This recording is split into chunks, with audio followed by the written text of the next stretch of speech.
Good afternoon, and thank you so much for inviting us to this wonderful institution.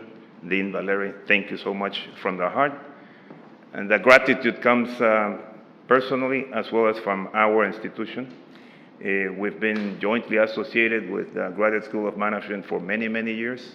We will remain associated with you, and it is honestly a privilege for us to be here with such a great group of people. They've asked us to talk about the banking sector in Europe, and we will. That's what we do for a living, I promise. But once the theme was offered to us, I started to think about you and all the questions that you have in your head, all these dreams that you want to achieve, and that's why you are in this wonderful institution. And I came up with 9 questions. And I would like to share the answers with you. And hopefully they help address many of the ones you already have. Equally, the world is going through a major crisis. So the questions are being asked in the context of the crisis and the lessons that we have learned. You're about to ask me, Alberto, you're dressed like a banker, you look like a banker, you were born a banker. The answer is no. My mother wanted me to be a doctor. My father, like you, wanted me to be an engineer. I wanted to be a poet. Conclusion, I am a banker. I'm sorry.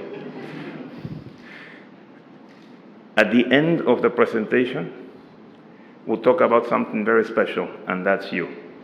And that's the introduction. The theme, there is a crisis. Everything you read in the papers is true. They all point to a crisis of confidence. We think that the crisis is actually of leadership. And you know why? Because a leader never loses confidence. Confidence for a leader is it. They feed into it, and they share it, always. And that's a bottom line theme. First question I ask myself is the globality. Why is the world global, and why is globalization so important to us? Everybody talks about us being global. And this is where we always start every day, looking at this map and making sure we understand the relative position of every single one of our major economies. We in Russia represent 2% of the world GDP. If you look at the US or North America, it's 28%. If you look at Europe and all the countries therein involved, it's 34%. And if you look at Asia, it's 25%. And you're about to ask me, and why is this so important? Do you remember 2 years ago when the crisis first emerged that everybody said this is just a US problem?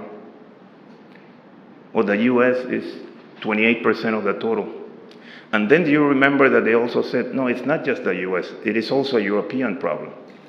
Well, partners, if you put 28% plus 34%, that's more than 60% of the world GDP that had a problem. And why is this so important? Because it is impossible to decouple, to divorce yourself from a problem that already encompasses 60% of the total. But Alberto, I see in your eyes some passion that you love globality for a different reason than I do. And that's when I come to your fabulous country and I talk to Lukoil and Rosneft and Gazprom, and we devise the world as to what we want to do over the next 10 years with gas and oil. I cannot give them best advice if I don't know what the Chinese companies are going to do. And you know what? I cannot talk about China if I don't know about what's going on in Australia. And you know what? For you to be an expert in gas, you need to come to the Middle East and see what Qatar has done. And when we go to Germany, we try to diversify their oil fuels because they have too much coal and they need more gas. And we come to the UK, they're running out of gas as well. We go to Iberia, they need renewables. And we go to France and they want nuclear. They went to Brazil, they have new oil fields. That's why I love globality like you. What's that little red point on that map? That's where I live. It's called Dubai. And I'll share some lessons about that later in the presentation. But I thought you had this question, and I hope you now have an answer. What's the next question, Alberto? Talk to us about that crisis. I had an experience when I was starting to work.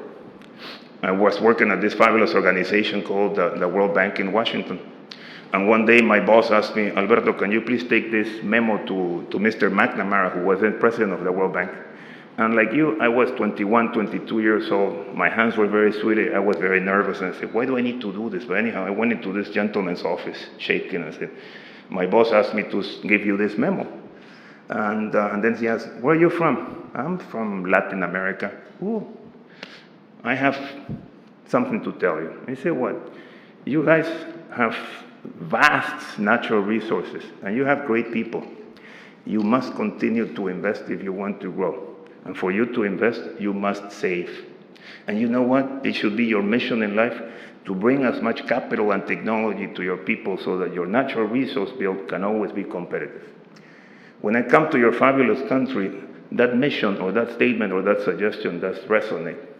And when I later became a banker, because that's what my career ended up, even though I continued to want to be a poet at some point, but I am a banker, I feel like my mission is being achieved. And we feel that in life, like in your everyday life and globally, it is important to have a mission. A bank is nothing else but a platform that allows you to talk to people who have capital and technology and to put them together with those who need capital and technology. Full stop. In between, you obviously make money or try to make money. But that's what a bank is all about. And we can lend money to individuals. We can offer capital and technology to small and medium-sized companies, to governments, to large corporations, and we obviously do it globally. A problem emanated 3 years ago. And is it true, Alberto, that it all started with a housing problem in the US? The answer is yes. But we need to go a little further back. In the 90s, the US government decided to make technology and healthcare the major industries for growth, and huge investments were made in those two sectors. Do you remember that at the end of the 90s, there was what they called a bubble? And that bubble in healthcare and that bubble in technology burst, and those two sectors went down. And then they needed to reignite growth. And this time they picked the housing sector. Interest rates were very low, so they would facilitate investments. Construction materials were all available, and the housing sector and the housing market was the engine for growth.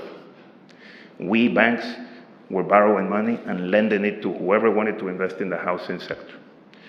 But what about this subprime investor? A subprime investor is that category of client who doesn't usually pay back mortgages because they've never had a mortgage to buy a home. And what did you do for them? We repackaged those mortgages into a basket of securities.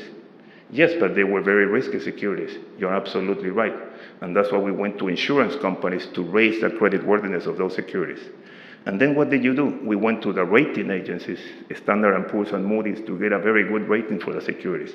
And then what did you do? We sold those securities to the investors, the hedge funds. And who funded the investors? We did. But how come if somebody who's borrowed money to buy a home and cannot pay that back could filter all that money all the way through banks, through insurance companies, through investors? As long as housing prices, partners, kept going up, it was okay, because we would always find a new buyer for that home.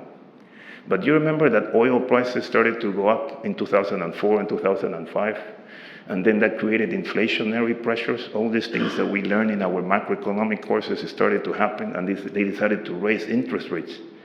As you raise interest rates, housing prices go down, and that was the beginning of the problem. As housing prices go down, those mortgages could not be refinanced, and those vehicles needed to be brought down to the balance sheets of the banks. The investors were demanding the hedge funds to pull their money out. The hedge funds had investments in Moscow, in Sao Paulo, in Beijing, in London, in New York. That obviously affected companies, and that obviously affected countries, and that's why it became a domino effect. Does this have a solution? Yes, it does. 5 points. 1, the housing market decline needs to stop, and that's why President Obama is doing his best. 2, banks need to be recapitalized in Russia, as well as in Europe, as well as in the US, and they have been. 3, governments need to put more money into the economies via the fiscal stimulus packages that we talked about here, as well as everywhere in the world, because consumers are not consuming as much to push the economy forward. 4th, new regulation needs to be created. There needs to be new rules of the road. And 5, hopefully one multilateral agency will be empowered to help coordinate these efforts fundamentally. Is that all you learned from this crisis? No, I learned 3 more things.